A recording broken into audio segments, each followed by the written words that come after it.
Saudações pessoal, eu me chamo Renato Brito, esse é o meu canal no YouTube, onde eu posto minhas músicas, meus arranjos, minhas pesquisas, minhas aulas e algumas impressões que eu tenho sobre muita coisa.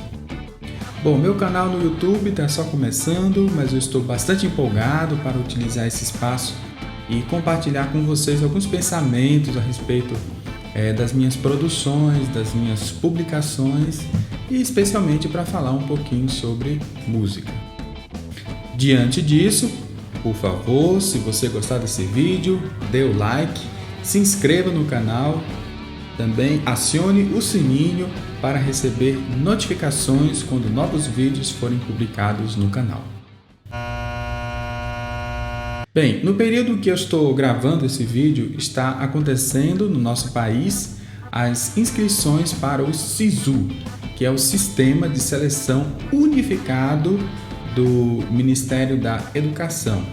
É aquela plataforma pela qual estudantes de todo o Brasil que fizeram o Enem, que é o Exame Nacional do Ensino Médio, podem ingressar na universidade a partir de um processo seletivo, nesse caso, especificamente as universidades públicas espalhadas pelo Brasil.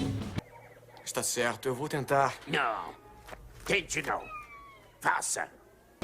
Eu sou professor de canto, coral e técnica vocal aqui da Universidade Federal do Cariri, que é inclusive o lugar onde eu estou gravando esse vídeo.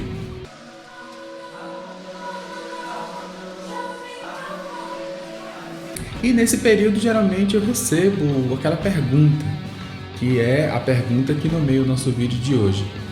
É possível viver de música? É possível viver de música no Brasil? E a pessoa que faz música, ela faz o quê? Quais seriam as possibilidades de emprego para quem faz música? Bem, primeiro eu posso falar um pouquinho da minha experiência, que apesar de não ser necessariamente um padrão, um modelo para qualquer pessoa, quando você conhece a experiência de alguém, certamente você pode pensar um pouquinho a respeito da sua e tomar algumas decisões com base nessa comparação. Senta que lá vem a história. Eu comecei a trabalhar com música dando aulas de violão, de teclado e de canto quando eu ainda estava no ensino médio, quando eu ainda era um adolescente. Na verdade, eu comecei a dar aula de música antes disso. É que eu fazia teclado na minha igreja de origem, lá na região metropolitana, da cidade de Belém do Pará, e quando a missionária da igreja, que era quem dava as aulas de teclado, tirava umas férias, então, de modo geral, ela repassava um pouquinho desses alunos que ela tinha para mim, para eu ver as lições deles e delas. E também eu me lembro que quando o meu professor de violão, o pastor Elias Thiago, veja que eu tive bastante contato com a música dentro da igreja, nesse caso dentro da igreja batista. Ele foi se mudar para um outro estado, no caso ele foi morar na cidade de Rio Branco, no Acre, então eu também acabei ficando com algumas estudantes que ele tinha.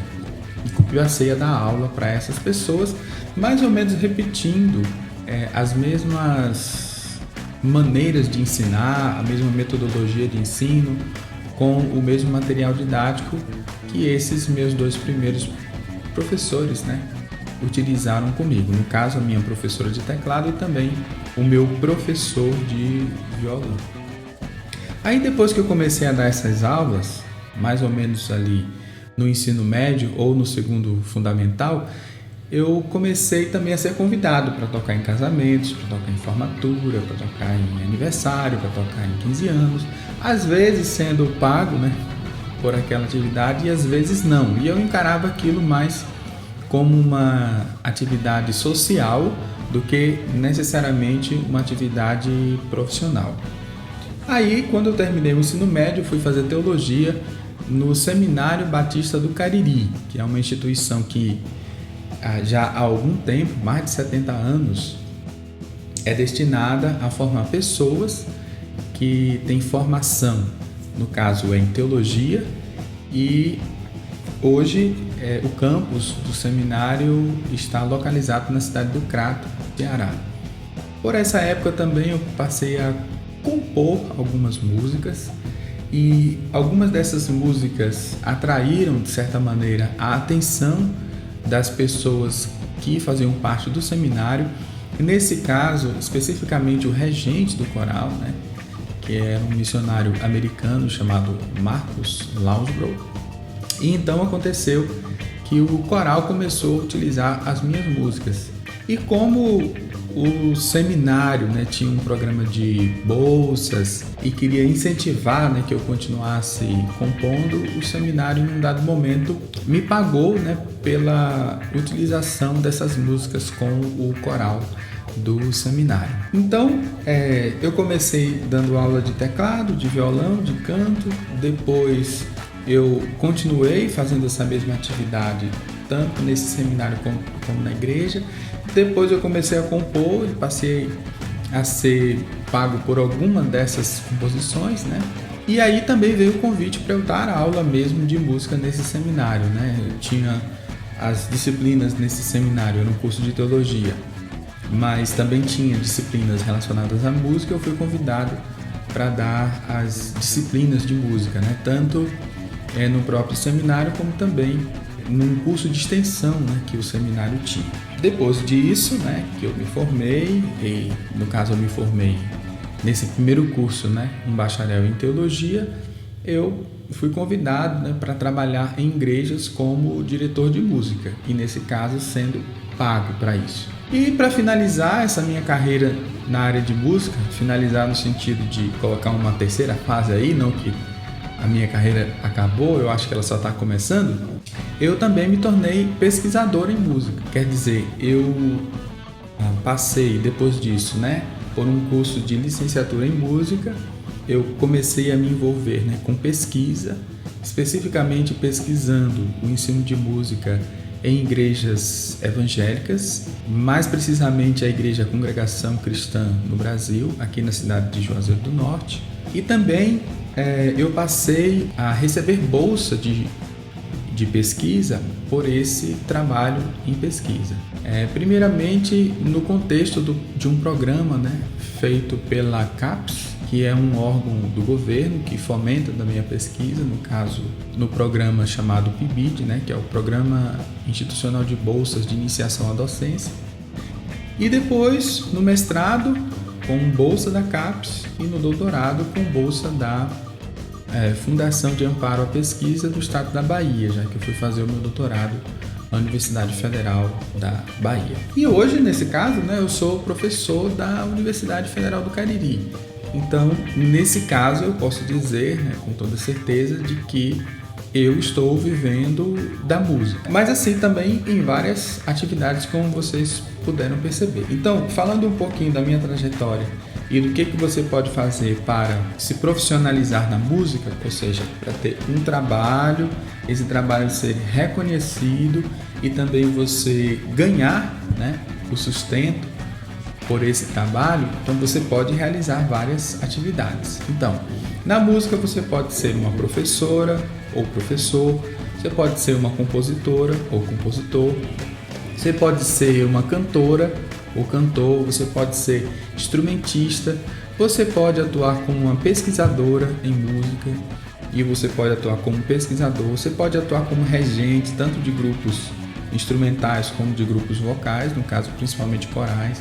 Você pode ser produtora musical. Quer dizer, tem uma gama, né, de atividades que você pode fazer, né, que são atividades, eu diria, bastante diferentes, mas que têm em comum, né, o conhecimento musical para então viver da música. Agora, é fácil viver da música? Bem, a resposta curta, né, e direta é que não é fácil viver da música. Eu diria que a atividade musical, como toda atividade artística no nosso país, em certo sentido, é bastante desvalorizada. Mas eu também diria que não é fácil ser um profissional de qualquer área. Para ser um bom profissional, uma boa profissional de qualquer área, você tem que trabalhar muito e para começar a receber e receber justamente por aquilo que você trabalha, talvez até nunca chegue a receber justamente por aquilo que você trabalha, você precisa se dedicar bastante, tanto no momento da sua formação, seja na formação inicial como também naquela formação continuada, seja também no próprio trabalho especificamente. Bom, aí eu coloquei aqui 4 princípios que eu gostaria de destacar, que, sendo seguidos, podem te orientar a viver da música. Princípio número 1: formação. Para você ser um bom músico, para você ser uma boa música, você precisa estudar, né? Então não existe um caminho curto para você lidar com música que não inclua o estudo, ou não existe um caminho que não passe pelo estudo. Você precisa, para trabalhar com música, ter todos aqueles conhecimentos básicos que seriam suficientes para exercer qualquer atividade profissional na música. Então você tem que conhecer da linguagem musical, saber um pouquinho de história da música. Se você vai lidar com música tonal, como todos nós estamos lidando, você vai ter que aprender o que são os sons musicais, o que são os intervalos, as escalas, como é que se formam os acordes de 3 notas, de 4 notas, como é que se dão, né, os encadeamentos. Talvez você tenha que saber um pouquinho sobre contraponto, talvez você tenha que aprender um pouquinho de análise, né, musical. Então tem vários conhecimentos relacionados à música que você precisa adquirir nesse momento de formação. Instrumento musical, você tem que aprender a tocar o instrumento musical, tem que aprender a tocar o piano, por exemplo, ou o teclado, se for o seu instrumento de escolha, violão, dependendo do instrumento que você vai escolher, então você vai ter que estudar bastante para dominar aquele instrumento, ou até vários instrumentos que você de repente deseje tocar. Aí essa fase de formação ela pode se dar, né, de maneira mais ou menos autodidata. Pode se dar com um professor, uma professora de música. Ela também se dá em vários espaços, né? Eu falei aqui da minha experiência de aprendizagem de música dentro da igreja, mas você pode aprender música numa escola de música, num projeto social. Você pode aprender música, por exemplo, na própria escola. Tem algumas escolas que oferecem cursos de música.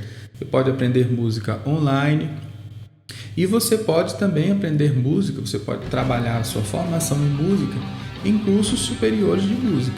Nesse caso, nós temos graduação em música em 2 linhas, bacharel e licenciatura, e temos as pós-graduações em música, no caso, stricto sensu e lato sensu. Mestrado, né, no stricto sensu, e doutorado, nesse caso, em algumas universidades do Brasil, e também fora do Brasil você tem essas modalidades de formação. Mas muita gente também diz que você pode aprender música na vida, ou pode aprender música exercendo, né, a profissão de músico. À noite, por exemplo, né, aquelas pessoas que cantam e tocam, né, em bandas, cantam e tocam em bares, né, restaurantes, churrascarias, pessoas que tocam por exemplo, fazendo shows, né? Aquelas pessoas que têm aquelas bandas mais famosas ou têm uma carreira artística. Então, você vai continuar aprendendo mesmo depois de se profissionalizar, e você também pode aprender a respeito de música já na atividade, né, profissional em música também. Segundo princípio, trabalho. Bem, quem vive de música tem que trabalhar como qualquer outro profissional. A gente tem aquela fábula, né, da formiga e da cigarra. A formiga trabalha no verão, né, e a segunda não trabalha, ela só fica lá tocando lá, né, durante o verão. Aí a formiga se dá muito bem porque ela trabalhou durante o verão, aí quando chegou o inverno, ela tinha uma casinha quentinha lá, né? Tô pensando naquele filme da Disney. Most of today, 'cause seasons change and in a blink the leaves turn brown. The ants gathered in their trees and burrowed underground. Then suddenly the wind began to blow and snow began to fall. And during winter, the forest has no food at all. Bem, essa fábula, claro, ela não tá querendo dizer isso, mas se a gente tomar a fábula assim, ao pé da letra, então quem toca não trabalha, mas a pessoa que não toca, ela sim está trabalhando. Não é verdade, né? Então, todo mundo que trabalha com música, trabalha mesmo. E quem quer se dedicar à música como carreira profissional, vai ter que trabalhar bastante.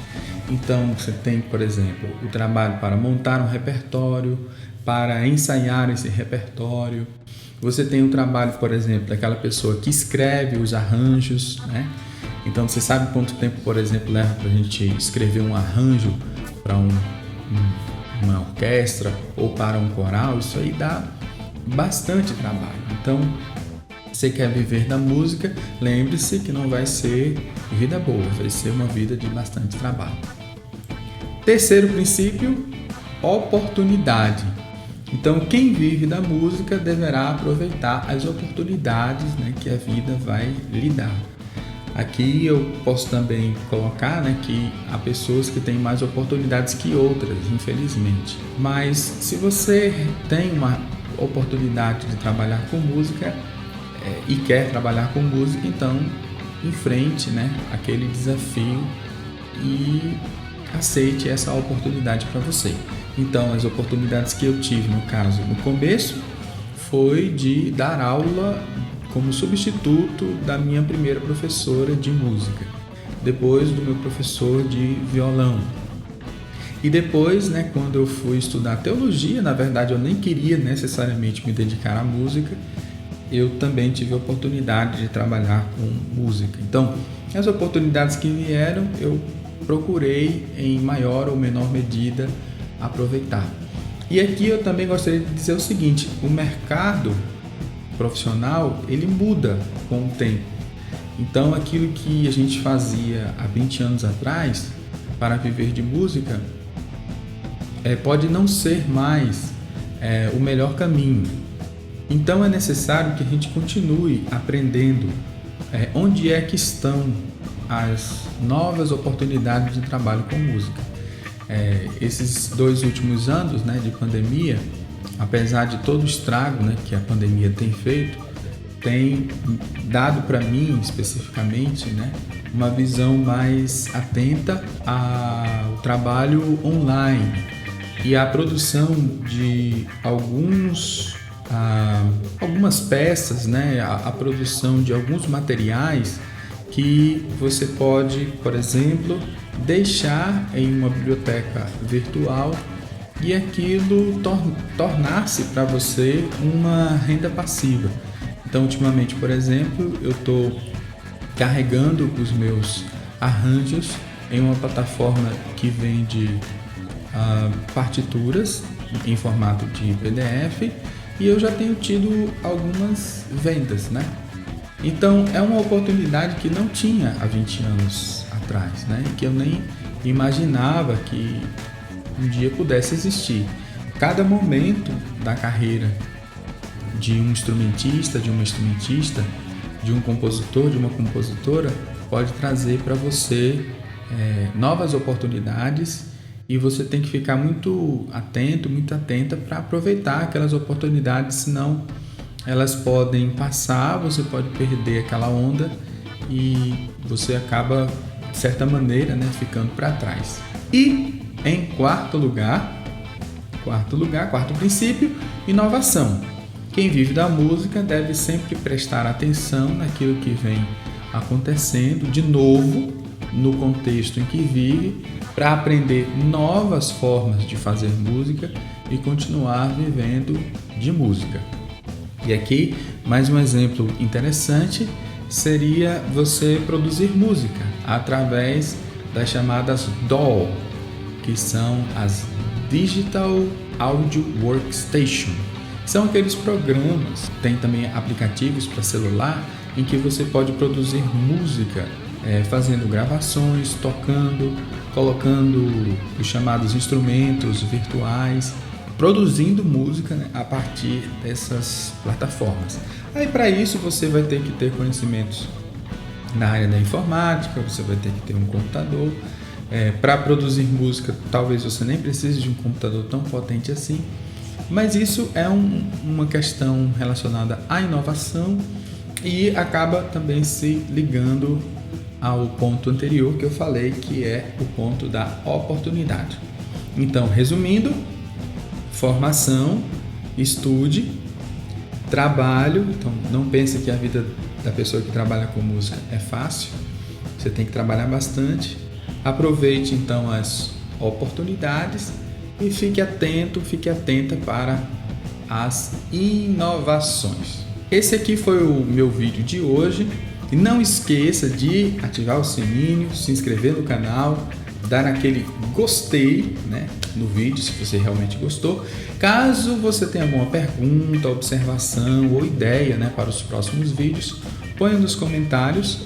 Eu já aqui estou me comprometendo de falar um pouco mais, né, a respeito de cada uma dessas atividades que eu alistei no vídeo de hoje. Então, de certa maneira, o vídeo de hoje ele é um núcleo, né, para falar de várias atividades profissionais, né, na área de música.